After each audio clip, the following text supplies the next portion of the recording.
So what is the time frame that you might be predicting for the loss of the dollar as a global reserve currency here?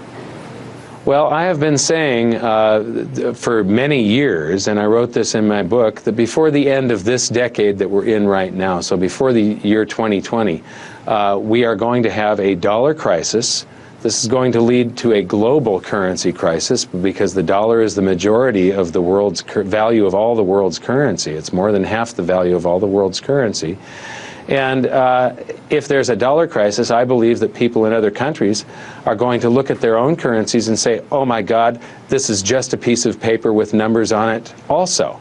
And people will lose trust in fiat currencies. Now, to me, actually, the worst thing that could happen is that we go back to some sort of gold standard.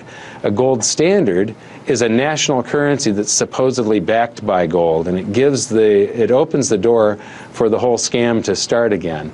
Based on your 2020 deadline, I know there are a lot of people who have gone broke trying to predict fat tail risk. Are we safe for another 6.5 years, or is this just a loose guideline or timeline that you provide? Oh, that's very loose. I mean, this could be happening by next year. Okay. And one of the problems with this type of thing is, you know, when you look at currency crises around the planet throughout history, is in a lot of instances it goes very, very slow until the day that it doesn't.